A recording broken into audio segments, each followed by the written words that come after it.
ముంబై మారణ హోమం వెనుక సూత్రధారి తహవూర్ రాణా ఎట్టకేలకు భారత్కు చిక్కాడు. ఎన్ఐఏ అధికారులు అతన్ని తీసుకొచ్చి చట్టం ముందు నిలబెట్టారు. కోర్టు ఆదేశంతో రాణాను తమ కస్టడీలోకి తీసుకున్న ఎన్ఐఏ అధికారులు అతడి నుంచి మరింత సమాచారం రాబట్టేందుకు ట్రై చేస్తున్నారు. ఇందులో భాగంగా కాల్ రికార్డుల పరిశీలన మొదలైంది.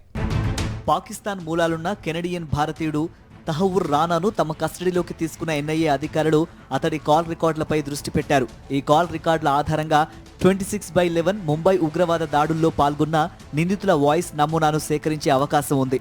ముంబై దాడుల్లో పాల్గొన్న టెర్రరిస్టుల్లో ఏ ఒక్కరి గొంతుతోనైనా రానా కాల్ రికార్డులు మ్యాచ్ అయితే కేసులో కీలక పురోగతి సాధించినట్టే. అయితే దీనికోసం రానా వాయిస్ శాంపిల్ అవసరం. అది తీసుకోవడానికి అతడి అనుమతి తప్పనిసరి. ఒకవేళ అతడు అంగీకరించకపోతే మరోసారి అధికారులు కోర్టును ఆశ్రయిస్తారు. కోర్టు అనుమతిస్తే సెంట్రల్ ఫోరెన్సిక్ ల్యాబ్ నిపుణులు ఎన్ఐఏ ఆఫీస్లో నిశ్శబ్దంగా ఉండే ఓ గదిలో రానా వాయిస్ శాంపిల్స్ నమోదు చేస్తారు. మరోవైపు ముంబై దాడులకు ముందు దుబాయ్లో ఓ వ్యక్తిని కలిశాడు రానా. అతడెవరు అనే కోణంలో కూడా ప్రశ్నిస్తున్నారు అధికారులు. దీంతో పాటు ముంబై దాడులు జరగడానికి 5 నెలల ముందు రానా ఏ ప్రాంతాలు పర్యటించాడనే కోణంలో కూడా దర్యాప్తు జరుగుతోంది. ఇప్పటి వరకు జరిగిన విచారణలో తన పాకిస్తాన్ మూలాలు, పుట్టు పూర్వోత్తరాలు, చదువు, కెనడాకు వలస వెళ్లడం, చికాగోలో ఇమిగ్రేషన్ ట్రావెల్ ఆఫీస్ ఏర్పాటు చేయడం లాంటి విషయాల్ని రానా బయటపెట్టాడు.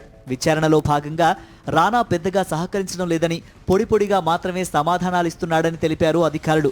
మరీ ముఖ్యంగా పాకిస్తాన్ ఆర్మీ మెడికల్ కోర్లో పనిచేసిన విషయాల గురించి అడిగినప్పుడు కొన్నిసార్లు మౌనంగా ఉండిపోయాడని, మరికొన్నిసార్లు గుర్తులేదని సమాధానమిచ్చాడట.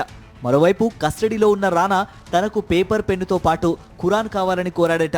ఖురాన్ కాపీని అతడు నమాజ్ కోసం ఉపయోగించాడని అధికారులు వెల్లడించారు.